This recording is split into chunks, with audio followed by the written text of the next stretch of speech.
चंदा को ससुराल में आए सिर्फ 2 ही दिन हुए थे, लेकिन चंदा अपने ससुराल के लोगों को समझने की कोशिश कर रही थी, क्योंकि अब तक उसने अपनी सास को जितना समझा था, उसे न जाने ऐसा क्यों लगा कि उसकी सास सबसे अलग है। मुझे अब तक ये भी समझ आई, पापा जी भी समझ आए, लेकिन माँ जी मुझे अभी तक कंजूस सी लगी है। क्या सच में माँ जी कंजूस है? लेकिन इतना बड़ा ससुराल है मेरा, किसी चीज की कोई कमी नहीं है, तो भला इनका दिल रसोई के लिए इतना छोटा कैसे हो सकता है?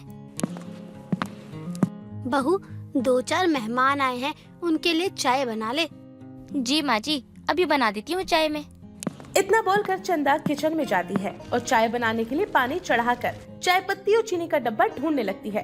काफी ढूंढने के बाद उसे 2 छोटे डब्बे मिलते हैं, जिसे खोलने पर चंदा को उन डिब्बों से 2 अलग-अलग पर्चे मिलते हैं। इसमें ये क्या है? इसमें तो लिखा है भूलकर भी 1 चम्मच से ज्यादा चीनी नहीं जानी चाहिए चाय में। और चाय पत्ती वाले पे भी कुछ है, इसमें लिखा है चाय पत्ती खत्म हुआ तो शाम की चाय पर आफत कर दूंगी। बहू, चाय नहीं बनी क्या अब तक तेरी? मेहमान चले जाएंगे तब तू चाय देने आएगी? नहीं नहीं माँ जी, मैं तो बस चाय ही बना रही थी, लेकिन मुझे चीनी और चाय पत्ती के डिब्बे पे कुछ मिला है। हाँ, वो इसीलिए रखा है क्योंकि तेरे पति और ससुर दोनों को ही चाय की बहुत लत है और वो 1 सप्ताह भी चीनी चाय पत्ती चलने नहीं देते हैं। अच्छा ऐसा है क्या? और मुझे लगा ना जाने ये क्या है। चंदा चाय बनाने के बाद मेहमानों को चाय देकर आ जाती है। अब देर शाम जब सरला की पड़ोसन विमला का आना होता है और विमला भी आते ही सरला से कहती है, अरे शाम हो गई है, जल्दी से जल्द सब्जी लेकर आते हैं, वरना रात हो जाएगी और रास्ता भी खराब है। अरे चलूंगी, रुक जा। अरे रुक जा थोड़ा, जितना लेट चलेंगे उतनी ही सस्ती सब्जी मिलेगी। अरे नहीं नहीं, मैं नहीं जाने वाली अंधेरे में सब्जी लाने। और लास्ट में बची हुई सब्जियाँ जो होती है ना, वो सड़ी गली होती हैं। और पिछली बार की सब्जी में कीड़े थे ना। ना, चलना है तो अभी चल। अरे चाय तो पी लेने दे, बहू चाय बना रही है। अच्छा ऐसा बोलना, मेरे लिए चाय कह दे बहू को, और कुछ नहीं चाहिए। बहू रहने दे चाय।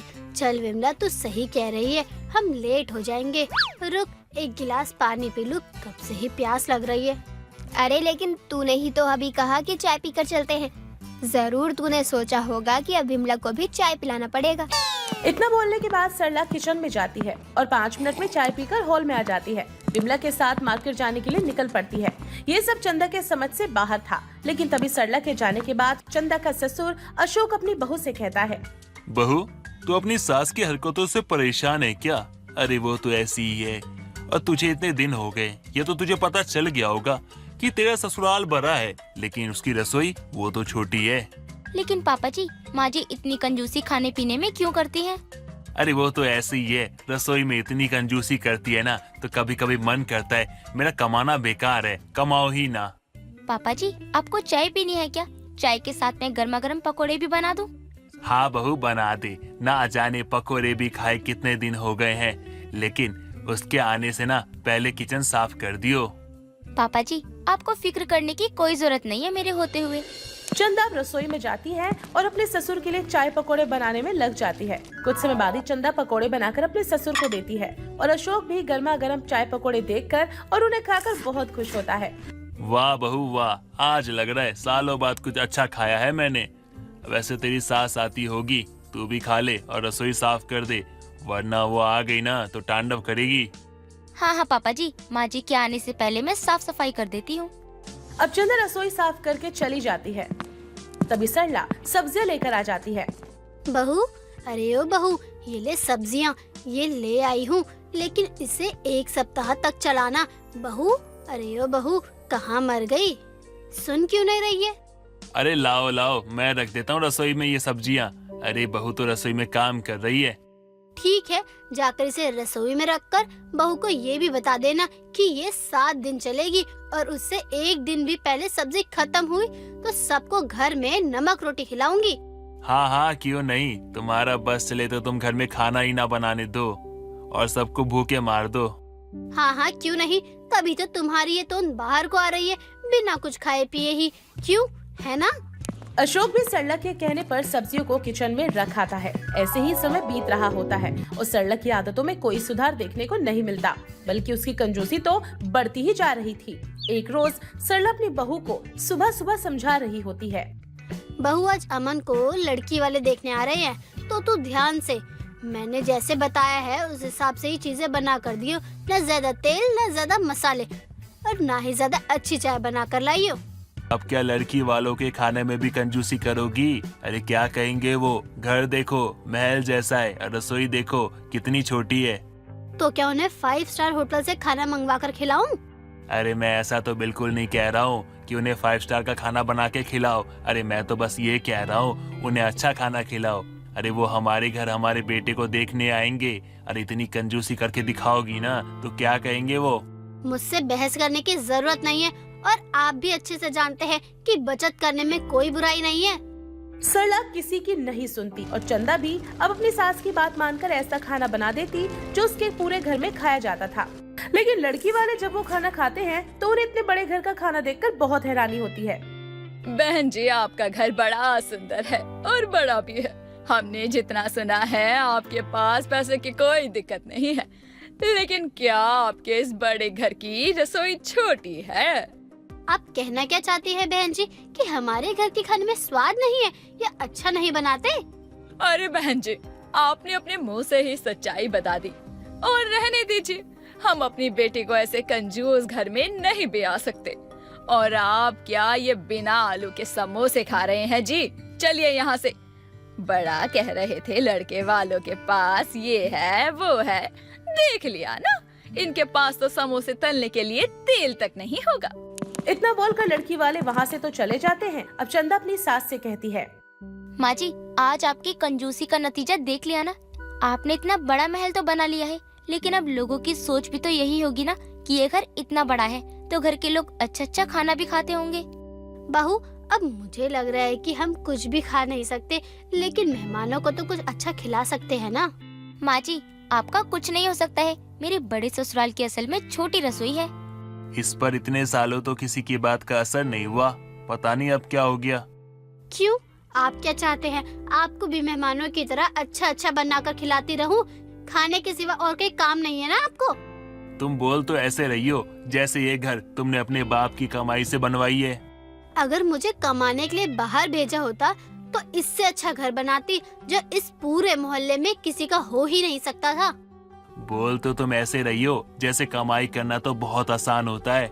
वैसे आज जो तुमने मेहमानों के साथ किया है ना, अगर ऐसा ही रहा ना तो बेटे की शादी कभी होगी भी नहीं। हमारी बड़ी बहू हमारे घर में इसलिए बहू बनकर आ गई क्योंकि उसके पिता रंजीत मेरे अच्छे दोस्त थे और वो भी बचपन के। हाँ ठीक है, मुझे ज्यादा समझाओ मत कि क्या सही है और क्या गलत। सरला उस दिन से फैसला लेती है कि वो मेहमानों का आदर करेगी, अच्छा खिला पिलाकर, लेकिन घर में कोई बदलाव नहीं हो सकता। चमेली और उमा दोनों ही सास बहू सुबह सुबह खाना बनाने को लेकर झगड़ते रहते थे, जिससे उमा का बेटा केशव बहुत परेशान था। अरे बस करो, झगड़ा बंद करो। अरे दोनों से मैं परेशान हो चुका हूँ। अरे सुबह का खाना ढंग से नसीब नहीं होता, शाम को चैन की रोटी खा नहीं पाता। तू अपनी बीवी को क्यों नहीं बोलता कि वो सुबह जल्दी उठकर तेरे लिए खाना बना दे? वो तो इतना कर ही सकती है ना तेरे लिए। तू उसका पति है, तेरे लिए 2 रोटियां तो सेक सकती है। अरे मैं बीबी हूँ तो मेरा फर्ज तो है ही, लेकिन आप भी तो इनकी माँ हो ना, तो आपका भी फर्ज बनता है कि इनका ध्यान रखे। तो आप बना दीजिए इनके लिए खाना। बस करो, मैं थक गया हूँ यार आप लोगों से। अरे आप लोगों का तो रोज का है, मैं भूखा रह लूंगा। इससे अच्छा मेरे जाने के बाद खाना बनाओगे, दोनों मिलके खाओगे, और जब मेरी बारी आती है कि मेरे लिए कुछ बना दो तो बहू तू बना, माँ जी आप बनाइए, बहू तू बना, माँ जी ये बने, यही करते रहते हो। मुझे नहीं खाना, मैं जा रहा हूँ। अरे रुकिए, मैं ही बना देती हूँ। आपकी माँ को तो आपकी चिंता है ही नहीं। केशव चमेली की बातों को भी अनसुना करके काम पर निकल जाता है और टेंशन में ही काम कर रहा होता है। केशव भूखा भी होता है, तभी उसका ध्यान भटकता है और केशव के ऊपर कई सारी अनाज की बोरियां गिर जाती हैं और उसका आधा शरीर यानी पैर का हिस्सा उन बोरियों के नीचे दबा होता है। जल्दी जल्दी वहां मौजूद लोग केशव को निकाल तो लेते हैं, लेकिन डॉक्टर उसे लंबे समय तक बेड रेस्ट के लिए दे देते हैं। अरे ये क्या हो गया? एक ही तो था घर में कमाने वाला, अब तो वो भी चल फिर नहीं सकता है। ये सब तेरी वजह से हुआ है। जब भी मेरा बेटा काम पे निकलता था तू ही उसे कोसती रहती थी। देख आज क्या हो गया मेरे बेटे को। अब हम भी दाने दाने के लिए मोहताज हो जाएंगे। इसकी जिम्मेदारी सिर्फ आपकी है। अगर आप ही इतनी अच्छी होती तो आप ही खाना बना देती, मुझसे बहस क्यों करती? अरे रुक जाओ, अरे रुक जाओ, थम जाओ। अरे अरे कोई तो मेरी हालत पे तरस खा लो। अरे क्यों झगड़ा कर रहे हो? अरे आप लोगों को तो ये सोचना चाहिए ये घर कैसे चलेगा, लेकिन आप लोग इस बात को लेके झगड़ा करने में लगे हो। अरे मेरी हालत तो देखो। आप दोनों एक काम करो, फैसला कर लो कि आप लोग मुझे ऐसी हालत में देखना चाहती भी हो या नहीं। जी मुझे माफ कर दीजिए, लेकिन माँ जी ये सही कह रहे हैं। अब हमारा घर कैसे चलेगा ये सोचना भी तो जरूरी है ना। मुझसे तो बाहर कोई काम नहीं होगा। हम क्या करेंगे बहू? आज का राशन तो है, लेकिन कल के खाने पे तो आफत आने वाली है। हाँ माँ जी, और मुझे कुछ भी समझ नहीं आ रहा है कि हमसे कुछ होगा भी या नहीं। बहू तो अभी तो खाना बना ले, मैं इतने सरपंच जी के घर से आती हूँ। अगर मेरे लायक कुछ काम होगा तो मैं वही कर लूंगी। चमेली खाना बनाने में लग जाती है और उमा काम की तलाश में घर से निकल पड़ती है। लेकिन जब उमा कई घंटों तक घर लौटकर नहीं आती तो वो उदास होती है। माँ जी आप ठीक तो है? क्या हुआ है आपको? आप इतनी उदास क्यों हो?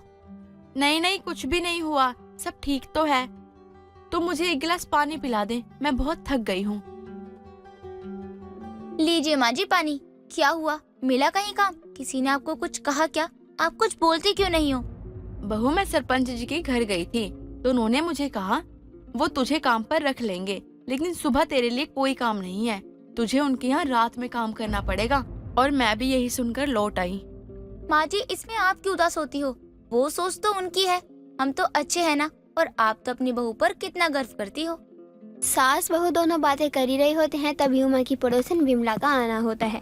और विमला भी आते ही चमेली को कटोरी में भरा हुआ अंडा कड़ी देती है। अरे वाह काकी, अंडा करी, क्या बात है, इसमें से खुशबू तो बड़ी अच्छी आ रही है। वैसे मुझसे आखिरकार आपने अंडा करी बनाना सीख ही लिया। अरे तेरे जैसा अंडा कड़ी तू ही बना सकती है। मैंने तो कोशिश कर ली, बाकी तू खा के बता कैसा बना है।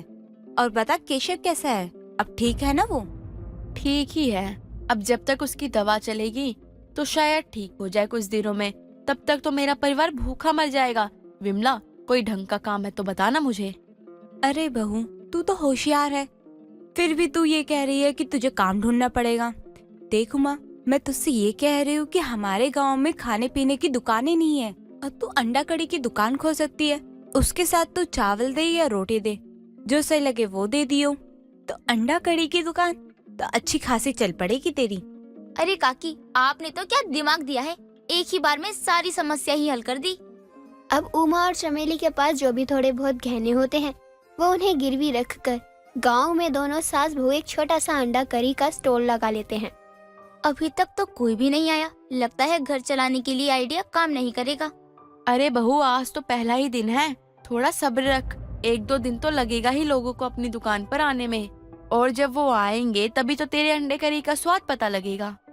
दोनों ही सास बहू दुकान पर बैठे होते हैं। तभी वो देखते हैं जैसे जैसे शाम होती है वैसे ग्राहक भी उनकी दुकान पर अंडा करी चावल खाने आते हैं। अरे बहन जी, अरे का अच्छा काम की हो आप। अरे दुकान लगाकर हमरा तो भला कर दिया आपने। अरे हमारी पत्नी हमको मांस मछली घर में खाने नहीं देती और बाहर जाके खाएंगे, तो बाहर कोई दुकान नहीं थी, लेकिन आपने दुकान खोली है तो हमको तो बहुत ही अच्छा लगा। आपको एक बात बताए, हमको मांस मछली बहुत पसंद है, लेकिन जब से शादी हुई है हमारी पत्नी हमको मांस मछली चिकन अंडा कुछ नहीं खाने दी। अच्छा ऐसा है क्या? वैसे अंडा करी कैसी बनी है, कोई कमी तो नहीं है ना? अरे वाह वाह, क्या अंडा करी बनाई हो आप। अरे मजा आ गया खाकर। अरे अब तो हर 2-3 दिन पर मैं आऊंगा और अंडा करी खाकर ही जाऊंगा। हाँ हाँ क्यों नहीं। पहला दिन तो कुछ ही लोग उमा और चमेली के अंडा करी के स्टॉल पर आते हैं। जब लोग चमेली के हाथों का अंडा करी खाकर जाते हैं तो चमेली की तारीफ तो करते ही हैं, साथ ही गांव के लोगों में चमेली के हाथों का अंडा करी फेमस भी हो जाता है। माँ जी धीरे धीरे मेरे हाथों का अंडा करी फेमस होता जा रहा है। ये सब विमला काकी की बदौलत हुआ है। उस दिन अगर विमला काकी अंडा करी देने नहीं आती और वो हमें अंडा करी की दुकान लगाने को नहीं कहती तो शायद आज हम काम ही ढूंढ रहे होते। उमा और चमेली लगातार मेहनत कर रहे थे। वो सुबह ही अपने अंडा करी की दुकान लगा लेते हैं और शाम होते होते उनकी अच्छी कमाई भी हो जाती है। लेकिन उनका आधा पैसा केशव की दवा में ही लग रहा था। इधर महीने बीत जाते हैं और केशव के पैरों में जो जख्म था उसमें भी सुधार होता है। लेकिन एक रोज दूर खड़ी विमला उमा और चमेली के ग्राहकों को देख रही होती है। ये सब मेरी वजह से हुआ है, वरना ये सास बहू और ये कहीं भीख मांग रहे होते। लेकिन मैं विमला हूँ, इन्हें झोपड़ी से महल नहीं बनाने दूंगी। जब इन्हें दिमाग मैंने दिया है तो तबाह तो मैं ही करूंगी इन्हें। अब अगले ही रोज विमला उमा की अंडा करी की दुकान पर पहुंचती है। अरे चमेली, आज तूने दुकान खोली है? बल्कि आज तो मंगलवार है और गांव वाले कुछ कहते नहीं है तो तुम दोनों मनमानी करोगी अपनी। अरे ये तो कैसी बातें कर रही है, आज मंगलवार है तो हमारा मेन्यू भी तो बदला हुआ है, तूने देखा नहीं क्या? अच्छा, लेकिन तेरी दुकान तो वही है। तू अच्छा खासा धर्म भ्रष्ट कर रही है लोगों का। अरे विमला, क्या हो गया है तुझे? तू ठीक तो है ना? आज मंगलवार है तो खाने में करी चावल बना है, अंडा नहीं। और यहाँ जितने भी लोग हैं वो ये बात जानते हैं। अरे आप जो कुछ भी कहना चाहती हो वो सब हमें समझ में आ रहा है, लेकिन आप समझने की कोशिश कीजिए। अरे इसी से इनका घर चलता है और आप है कि यहाँ चार बातें लगा के लोगों को भड़का रही है ताकि इनकी दुकान के खिलाफ हो जाए और दुकान बंद हो जाए। अरे गरीब का भला नहीं कर सकती हो तो बुरा करने क्यों आ रही हो? वहाँ जितने भी लोग बैठे थे वो उमा और चमेली के रोज के ग्राहक थे और वो लोग विमला को बोलने का मौका नहीं देते। और उमा चमेली समझ जाती है कि विमला भी उनके ग्राहकों को भड़काने ही आई थी। लेकिन विमला की बातों का किसी पर कोई असर नहीं होता, क्योंकि चमेली और उमा बड़े ही ईमानदारी के साथ अपने अंडा करी की दुकान चला रहे थे। सरला और विमला दोनों ही हॉल में बैठे गप्पे लड़ा रहे होते हैं। विमला अपनी पड़ोसन कांता की चुगली सरला से कर रही होती है। अरे सरला, तुझे पता है आजकल तो कांता के तेवर ही बदल गए हैं। क्यों? ऐसा क्या हुआ जो उसके तेवर ही बदल गए? बेटे की सरकारी नौकरी लग गई क्या? बताओ, उस जुआरी की नौकरी लग गई और हमारे बच्चे जिंदगी भर 15,000 कमाते रह जाएंगे। कभी आगे बढ़ने की सोचते ही नहीं है। अरे सरला, तो पूरी बात तो सुन ले। बिना बात बच्चों को कोस रही है, बल्कि मैं तो कांता के जन्मदिन की बात कर रही थी।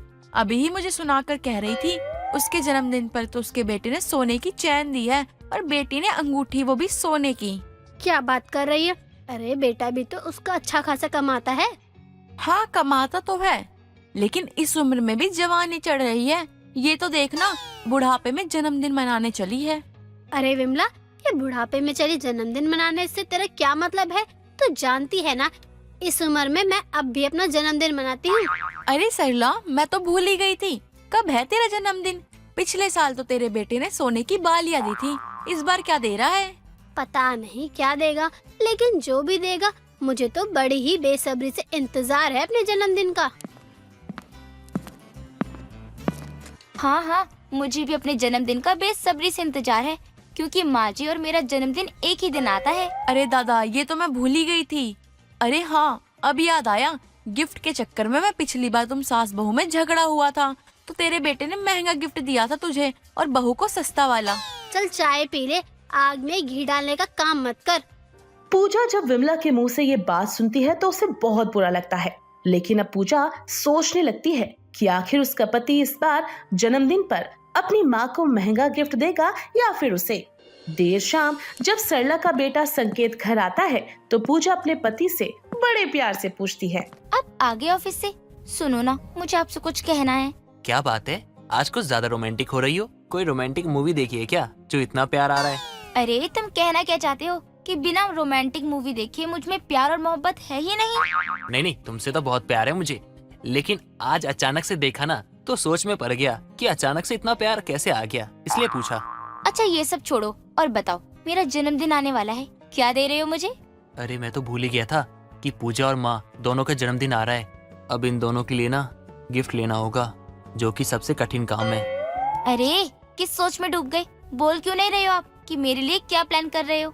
वो तो मैं नहीं बता सकता, क्योंकि कुछ चीजें सरप्राइज होती है, तो सरप्राइज ही रही तो ज्यादा अच्छा है। अब तुम्हें जन्मदिन वाले दिन पता चलेगा कि क्या देने वाला हूँ मैं तुम्हें। चलो अभी मुझे खाना दे दो, मुझे बहुत भूख लगी है। हाँ हाँ, खाना तैयार है, बस मैं अभी लगाती हूँ। संकेत को अब तक तो याद भी नहीं था कि उसकी पत्नी और माँ का जन्मदिन आने वाला है, लेकिन जैसे ही उसे ये बात पता चलती है तब वो परेशान हो जाता है कि आखिर वो अपनी माँ को दे तो क्या दे। मैंने इन दोनों को पिछली बार जो कुछ भी गिफ्ट दिया था, अरे माँ तो खुश हो गई थी, लेकिन ये तो मुझे ताने मार रही थी और वही ताने आज तक मारती है मुझे। लेकिन इस बार कुछ ऐसा करना होगा कि माँ और पूजा दोनों को ना अच्छा लगे। क्या बात है, अकेले बैठे क्या सोच रहा है? कोई बात है क्या? इतना उदास क्यों है तू? कुछ नहीं माँ, वो ऐसे ही यहाँ आकर बैठ गया। आओ आप भी बैठो।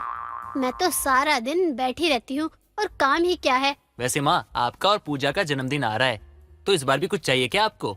तो बता दीजिए। क्यों? तू अपनी पत्नी को गिफ्ट दे सकता है, अपनी माँ को नहीं।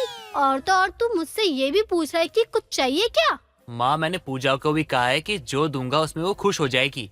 पिछली बार का तो आपको याद है ना, आप दोनों एक गिफ्ट के चक्कर में झगड़ा करने लग गई थी। देख, तेरा जो भी मन करे वो दे दे या मत ही दे, और गिफ्ट पूछ कर दिया जाता है क्या? संकेत को समझ नहीं आ रहा था कि वो अपनी माँ और पत्नी को जन्मदिन पर क्या दे। अब बेचारा यही सोचता हुआ अगली सुबह ऑफिस जाता है। इधर पूजा काम करते हुए अपनी सास से कहती है, माँ जी, आपको पता है इन्होंने कहा है कि वो मेरे जन्मदिन पर कुछ महंगा गिफ्ट देने वाले हैं। महंगा गिफ्ट? लेकिन वो तो मुझे कह रहा था कि ना वो तुझे कुछ देगा और ना ही मुझे कुछ देने वाला है। यानी कि वो अपनी माँ और पत्नी के जन्मदिन पर सिर्फ अपनी पत्नी को ही गिफ्ट देने वाला है। हो सकता है माँ जी, वैसे भी अब आपकी उम्र हो चुकी है, तो क्या ही गिफ्ट लेंगे आप। हाँ हाँ, क्यों नहीं। मेरी अगर उम्र हो गई है तो अगले साल तक तू भी एक बच्चे की माँ बन जाएगी। हाँ, तो भी वो मेरे लिए गिफ्ट लाना नहीं भूलेंगे। वैसे माँ जी, अब तो मुझे और भी ज्यादा जन्मदिन का इंतजार है अपने। दोनों ही सास बहू अपने जन्मदिन का बेसब्री से इंतजार कर रहे थे और आखिरकार वो दिन आ भी जाता है जिस दिन दोनों का जन्मदिन था। सरला को उसकी पड़ोसन विमला बधाई देने उसके घर पहुंचती है। अरे सरला, गले लग जा, अब तो तू 60 बरस की हो गई है। चल, कुछ दिन बाद तो तेरी उम्र भी हो जाएगी। वैसे मैं तुझसे छोटी हूँ। चुप कर, अगले महीने 60 की हो जाएगी और फिर भी तेरा इतराना नहीं गया। ये सब छोड़ और तू ये बता कि संकेत ने तुझे क्या गिफ्ट दिया है, और बहू को भी। अभी तक तो कुछ नहीं दिया, मैं तो गिफ्ट का ही इंतजार कर रही हूँ। माँ जी देखिए, ये सोने की चैन उन्होंने मुझे दी है। कैसी लग रही है? भारी भी है बहुत। क्या कह रही बहू कि ये सोने की चेन तुझे संकेत ने दी है? हाँ हाँ, विश्वास नहीं हो रहा है तो फोन करके पूछ लो। मैंने तो आपको पहले ही कहा था कि मुझे कोई महंगा गिफ्ट मिलने वाला है। ये संकेत ने अच्छा नहीं किया। जब वो अपनी बीवी के लिए इतना महंगा गिफ्ट ला कर दे सकता है तो वो क्या मुझे कुछ नहीं दे सकता? आज मेरे बेटे ने मुझे ही पराया कर दिया। माँ जी, ये तो आप अपने बेटे से पूछेगा, क्योंकि मुझे तो उन्होंने ये रात के 12 बजे गिफ्ट करी थी। सरला को ये सुनकर बहुत दुख होता है कि उसके बेटे ने उसकी बहू को सोने की चेन गिफ्ट की है, लेकिन उसे कुछ भी नहीं। अब सरला अपने बेटे को फोन करके कहती है, तो जब बहू के लिए इतना महंगा गिफ्ट ला सकता है तो क्या तू मेरे लिए कुछ नहीं ला सकता? हेलो हेलो माँ। अरे माँ, मैं गाड़ी चला रहा हूँ माँ, मैं आपसे बाद में बात करता हूँ। आवाज नहीं आ रही है, जब घर आऊंगा ना तब बात करता हूँ आपसे। अब सरला अपने कमरे में जाकर बैठ जाती है और पूजा पूरे घर में वो सोने की चेन पहने घूम रही होती है। सरला को ये सब देखकर बुरा भी लग रहा होता है। इधर रात के 8 बज जाते हैं पर संकेत घर नहीं आता और सरला को चिंता होने लगती है और वो अपने बेटे को फोन करती है तो संकेत का फोन नहीं लग रहा होता। इस लड़के का फोन बंद क्यों जा रहा है? कहाँ है ये? इतने फोन कर दिए ना फोन उठा रहा है ना अब तक इसका कुछ अता पता है कि ये है कहाँ। ये क्या हुआ? आपको चोट कैसी आई? आप ठीक तो हो ना? संकेत, तू ठीक है बेटा? ये सब क्या है और कहाँ था जो अब आया है तू? मैं बिल्कुल ठीक हूँ, वो बस छोटा सा एक्सीडेंट हो गया था, अभी एकदम ठीक हो चुका हूँ। लेकिन आज आप दोनों के झगड़े और गिफ्ट के कारण मेरी जान जाते जाते रह गई। नहीं चाहिए मुझे कुछ, सबसे अनमोल गिफ्ट तो तू है मेरा। मुझे माफ कर दे बेटे, मेरी वजह से आज तूने इतना कुछ झेला।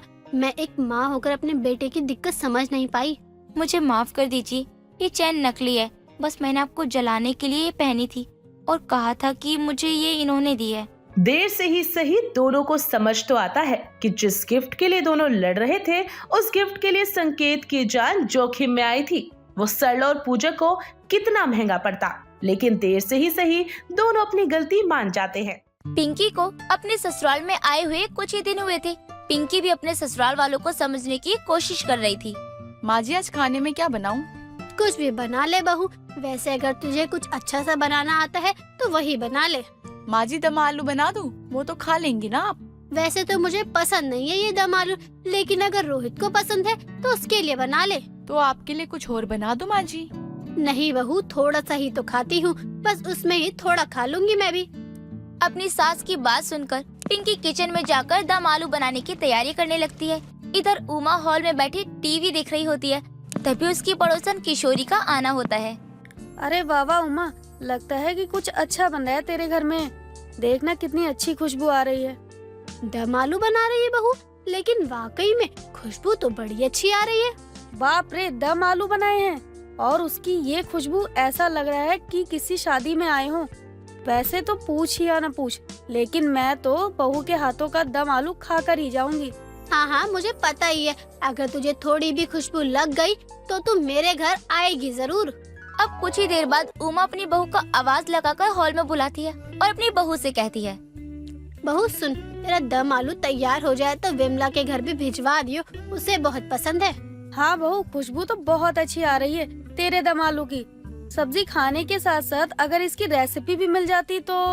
अरे पहले खा कर तो देख कैसा बना है, पहले ही तुझे रेसिपी चाहिए। अब जब देर रात सब खाना खाने बैठते हैं तो उमा को अपनी बहू पिंकी के हाथों का दम आलू बहुत टेस्टी लगता है, जिसे खाकर उमा और रोहित दोनों ही पिंकी की तारीफ करते हैं। अरे माँ, अब तो बाहर का खाना नहीं खाती, फिर आपने ये दम आलू क्यों मंगवाया? ये बाहर से नहीं मंगवाया, बल्कि बहू ने अपने हाथों से बनाया है। और इसकी खुशबू तो अपनी पड़ोसन किशोरी को भी लग गई थी, उसे भी देकर आई, वरना पचाने भी ना दे वो। ऐसा लग रहा है किसी होटल का लाया हुआ दम आलू खा रहा हूँ। कितना स्वाद है इसमें। बस कर, इतनी तारीफ कभी तूने अपनी माँ की है? बीवी के हाथों का तो तुझे जहर भी शरबत ही लगेगा। नहीं माँ, ऐसा नहीं है, वो बस स्वाद अच्छा लगा तो मैंने तारीफ कर दी। मैं तो मजाक कर रही हूँ बहू, लेकिन तेरे हाथों के दम आलू सच में बहुत ही स्वादिष्ट है। पिंकी भी अपनी तारीफ सुनकर बहुत खुश हो जाती है। लेकिन अब अगले दिन उमा का देवर रामकिशन रोहित से मिलने के लिए उसके घर आता है। अरे नमस्ते भाभी, कैसी हो आप? और रोहित कहाँ है? आजकल दिखता नहीं, उससे ही मिलने आया था। घर पर है क्या? अरे राम किशन जी, आइए बैठिए। रोहित, अरे ओ रोहित, बाहर आ, तेरे चाचा आए हैं। अरे चाचा जी, आप सब ठीक तो है ना? बताइए, काम कैसा चल रहा है आपका? पिंकी, चाचा जी के लिए चाय ले आओ। बेटा सब अच्छा है, बस थोड़े ग्राहक कम हो गए। मुझे ऐसा लगता है जैसे कि हमारे रेस्टोरेंट में कुछ अलग करना होगा। हाँ चाचा जी, कुछ नया आएगा मेन्यू में तो हो सकता है बिक्री ज्यादा हो जाए। हाँ, ये बात तो तूने सही कही। चल, चाय तो अच्छी बनी है। बहू, राम किशन जी के लिए खाना ले आ, अगर बन गया हो तो। अरे नहीं नहीं भाभी, मैं बाहर से कुछ खा लूंगा, आप चिंता मत कीजिए। मुझे अच्छे से पता है मेरी देवरानी के बारे में, वो तो कभी सुबह उठकर समय पर तुझे खाना बनाकर देती नहीं है। अरे भाभी, उसकी तो बात ही मत कीजिए। सुबह शाम चिक चिक चिक चिक करके मेरा दिमाग खराब कर देती है। एकदम परेशान हो गया उससे। अपनी सास के कहने पर उमा अपने चाचा ससुर के लिए एक प्लेट में थोड़े से चावल, भिंडी की सब्जी और रात वाली दम आलू की सब्जी लाती है।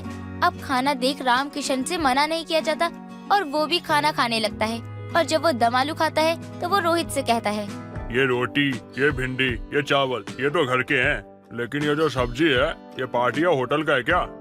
अरे नहीं नहीं, होटल का खाना पछता नहीं है मुझे, और मैं बाहर का कुछ लाने नहीं देती हूँ घर में। हाँ चाचा जी, आप तो माँ को जानते हो, ये तो पिंकी ने बनाया है। घर में पिंकी के हाथों का ना दम आलू बहुत पसंद है सबको। हाँ, बहू के हाथों का दम आलू खाकर मुझे भी पहली दफा ऐसा ही लगा था। अब राम किशन को पिंकी के हाथों का दम आलू खाकर एक अच्छा सा आइडिया आता है। सच में इसे खाकर मजा आ गया, लेकिन अब मैं ये सोच रहा हूँ कि बहू को रेस्टोरेंट के काम में रख लूँ। अच्छी तनख्वाह दूंगा हर महीने। ये क्या बोल रहा है रामकिशन? मेरी बहू भला तेरे रेस्टोरेंट में क्यों काम करेगी? उसे किसी चीज की दिक्कत है क्या कोई? अरे भाभी, आप तो जानती है ना, अभी कुछ दिनों के लिए धंधा मंदा चल रहा है और मैं चाहता हूँ बहू ये दम आलू की रेसिपी मेरे रेस्टोरेंट में बनाए और वो काम चले। और ये कभी नहीं होगा। तुम कहीं से भी शेफ ले आओ, मेरी बहू इस घर की इज्जत है और मेरी बहू कहीं नहीं जाएगी। और राम किशन, तुम तो जानते हो तुम्हारी पत्नी को तुम्हारे उस रेस्टोरेंट का कितना घमंड है। कभी सीधे मुंह मुझसे बात तक नहीं करती वो। अरे भाभी, आप भी किसकी बातें कर रही हो? अरे उसकी बातों पे ध्यान मत दो, उसे तो मैं भी भाव नहीं देता। अभी मैं चलता हूँ, शाम को आऊँगा, मन बनाकर बता दीजिएगा। मैं अपने फैसले को बदलने नहीं वाली हूँ, चाहे जो हो जाए। राम किशन तो वहाँ से चला जाता है, लेकिन उमा अपनी बहू और अपने बेटे को अच्छे से समझा देती है कि उसकी बहू कहीं भी काम करने के लिए नहीं जाएगी। माँ, चाचा जी अपने हैं, वहाँ से 2 पैसे आ जाएंगे तो क्या बुरा हो जाएगा? नहीं, कोई बुराई नहीं है। घर की इज्जत का ख्याल है तुझे? मेरे घर की बहू राम किशन के रेस्टोरेंट में नहीं जाएगी। ठीक है माँ, आप जैसा ठीक समझे। मैं ऑफिस के लिए निकलता हूँ। अब कुछ देर बाद ही उमा के घर किशोरी का आना होता है और वो आते ही उमा से उसकी देवरानी के बारे में शिकायत करते हुए कहती है, अरे उमा, मैं ये सब क्या सुन रही हूँ? तेरी देवरानी सबको ये कहती फिर रही है कि उसने तेरी बहू को काम दिया है।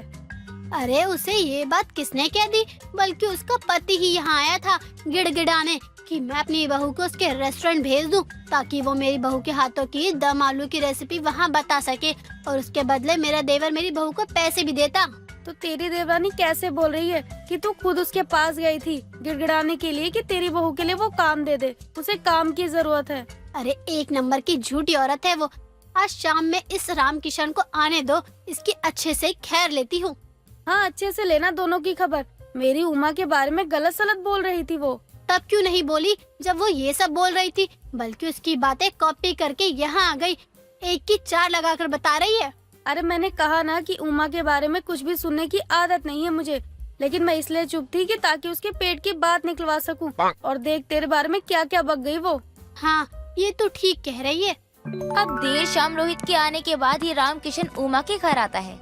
राम किशन, अगर तू यहाँ मेरी बहू के बारे में बातें करने आया है और दम आलू की रेसिपी लेने आया है, तो मैंने जो सुबह कहा था तुझे वही कहूँगी, मेरी बहू कहीं नहीं जाएगी। अरे भाभी, आप तो खामखा नाराज हो रही है। मैं तो बस ये कहूँगा कि मेरा रेस्टोरेंट अच्छा चल जाए, इसलिए मैं बहू को ले जाना चाहता हूँ। अगर सुषमा के कारण नाराज हो तो मैं ये नहीं कहूँगा कि नाराज मत हो, लेकिन बहू को जाने दो ताकि कुछ नया हो और काम चले।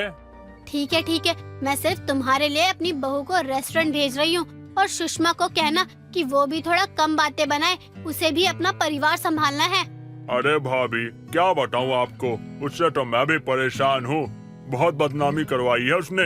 अरे हर किसी को कहती है बुला बुला कर कि मेरे पति का कईयों के साथ चक्कर है। अरे आप तो जानती हो ना रेस्टोरेंट का काम कैसा होता है, कभी समय ऊपर नीचे हो जाता है। अब वो मुझ पे चढ़ जाती है। राम किशन के कहने पर उमा भी मना नहीं कर पाती और अपने बहू के हाथों का स्पेशल दम आलू रेसिपी अपने देवर राम किशन के रेस्टोरेंट के लिए अपनी बहू से शेयर करवाती है। पंखुड़ी वैसे तो अपने बॉयफ्रेंड जिगर से बहुत प्यार करती थी, और लेकिन उसमें एक कमी थी। उसे अपना रोमांस सबके सामने जाहिर करने की बहुत गंदी आदत थी। एक दिन वो साथ में शर्मा जी कॉफी कैफे में बैठे होते हैं और साथ में बात करते हुए कॉफी पी रहे होते हैं। तभी पंखुड़ी के मन में प्यार उमड़ता है और वो अपने बॉयफ्रेंड की आंखों में देखकर उसका हाथ थाम लेती है। जान, तुम कुछ खा क्यों नहीं रहे हो? तुम ठीक तो हो ना? हाँ पंखुड़ी, मैं तो ठीक हूँ। जिगर बेबी, तुम हाथ क्यों हटा रहे हो? पकड़ने दो ना। पंखुड़ी, यहाँ सब लोग हैं, वो हमें देखकर क्या बोलेंगे? और तुम्हें पता तो है ना कि मुझे ये सब करते हुए बहुत शर्म आती है। प्लीज मेरा हाथ छोड़ दो। जिगर, मैं तुम्हारी गर्लफ्रेंड हूँ, हक से तुम्हारा हाथ पकड़ सकती हूँ। कोई और थोड़ी हूँ मैं जो तुम अपना हाथ छुड़ा रहे हो मुझसे। अच्छा चलो कोई बात नहीं, ये लो मेरे लिपस्टिक के निशान वाली कॉफी, यहाँ से पियो ना तुम भी। पंखुड़ी, तुम ये क्या कह रही हो? मुझे शर्म आ रही है। वो तो मुझे भी दिख रहा है तुम कितने शर्मा रहे हो यार। लड़कियाँ भी इतना नहीं शर्माती जितना तुम शर्मा रहे हो। चलो अब पियो चुपचाप। अच्छा ठीक है, पीता हूँ। ये बोलकर अब जिगर उसके लिपस्टिक के निशान वाली कॉफी पीता है। थोड़ी ही देर में दोनों क्लब में जाते हैं और साथ में ड्रिंक्स लेकर नाच रहे होते हैं। और पंखड़ी रोमांटिक होकर कहती है, क्या जिगर, थोड़ा पास आकर डांस करो ना, क्या दूर दूर भाग रहे हो तुम? यार यहाँ किसी ने हमें एक साथ देख लिया तो क्या बोलेंगे? अरे जिगर, फ्रेंड्स को पता ही है, और फैमिली तो यहाँ आने से रही, तो कौन पहचानेगा? वैसे भी डिस्को में अंधेरा होता है, यू नो ना। हाँ, वैसे तुम्हारी बात सही है। पंखुड़ी की बात को सुनकर जिगर उसके करीब आकर नाचने लगता है।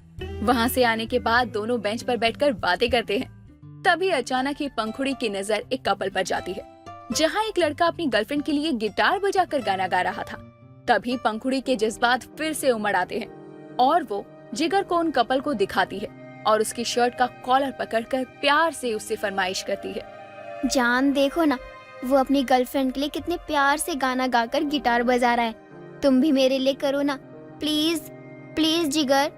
अच्छा ठीक है, अपनी जान के लिए मैं इतना तो कर ही सकता हूँ। जिगर उस लड़के से अपनी जीएफ के लिए गिटार लेकर आता है और बजाते हुए गाने भी लगता है। मेरी गल्ला हो गई मशहूर, करना कभी ना तू मुझे नजरों से दूर। ओ किथे चलिए किथे चलिए किथे चलिए। ओ हाउ रोमांटिक, मेरे प्यारे से जिगर, सच में बहुत अच्छा सॉन्ग गाया आपने, और गिटार भी बहुत अच्छा बजाया। कहीं सीखा था क्या पहले? नहीं नहीं, वो बस तुक्के से हो गया। वो दिल से बजाया था ना, तो पसंद तो आना ही था।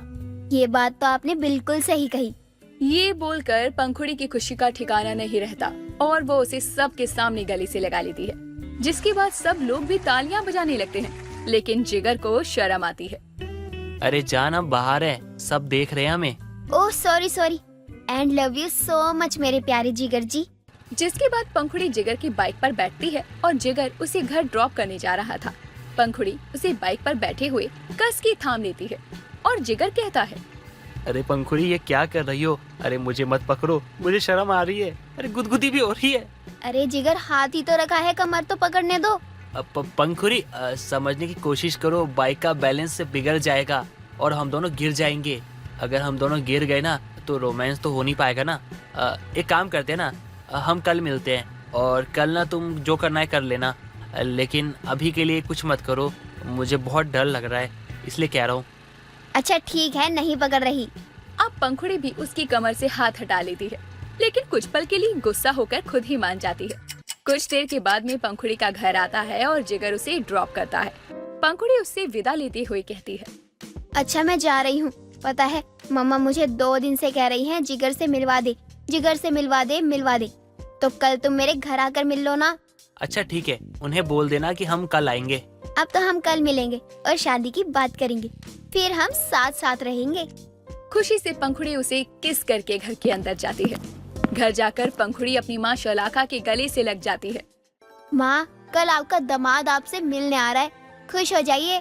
आपने ही बुलाया था ना। अच्छा, कब आ रहा है? कितने बजे? कल 11 बजे के बाद आएगा।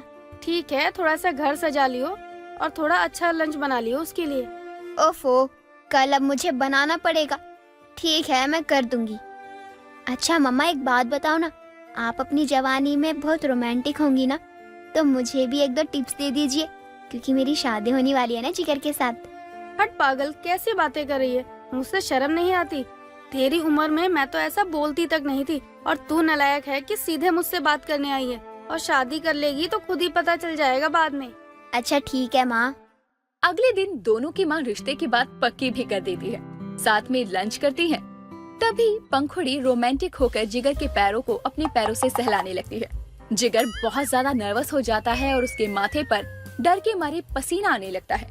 वो पैर को हटाने को कहता है, लेकिन पंखुड़ी तो ढीठ थी, वो नहीं मानती और साथ ही उसे आंख भी मारती है। जिगर की शक्ल पर ही 12 बज जाते हैं, क्योंकि इस वक्त वो अपनी माँ और सास दोनों के सामने बैठा हुआ था।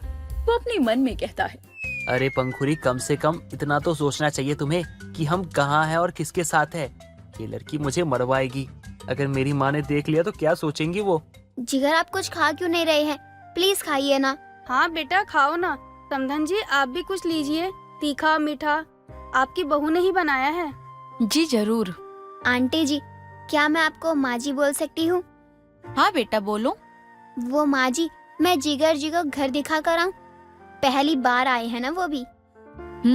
चलो दिखा दो घर, जब तक हम दोनों बात भी कर लेंगे और तुम दोनों भी बात कर लोगे थोड़ी सी अकेले में। समधन जी, आप तो बड़े ही खुले विचार की हैं। बच्चों को तो बात करने के लिए भी भेज रही हैं, पहले तो शक्ल तक नहीं दिखाई जाती थी। वो तो है समधन जी। चलो बच्चों जाओ। ओमा की बात सुनकर पंखुड़ी उसे ले जाती है और घर दिखाते दिखाते अपने रूम में ले जाती है और उसकी तरफ अपने धीमे धीमे कदम बढ़ाने लगती है। जिगर की सांसें भी बढ़ने लगती है और वो उससे बोलता है, ये पंखुड़ी क्या कर रही हो तुम इतने करीब क्यों आ रही हो? अब तो दोनों की मम्मी ने हमें अकेले में भेज दिया, तो ये मौका ऐसे तो नहीं जाने दूंगी। ये बोलकर पंखुड़ी रोमांटिक होकर उसे बेड पर धक्का दे देती है और उसके बहुत नजदीक जाती है। पंखुड़ी उसे किस करने ही वाली थी कि ओमा जाने के लिए जिगर को आवाज लगाने लगती है। ओह पंखुड़ी, सुना सुना, माँ बुला रही है, अब तो जाना पड़ेगा। ओह नो, पता नहीं तुम कब मिलोगे। कितनी रोमांटिक हो तुम। आज मौका था लेकिन माँ ने बुला लिया, तो कोई बात नहीं ना, शादी तक वेट कर लो। यार कितना वेट करूं मैं। चलो जाओ, सासू माँ बुला रही है मेरी।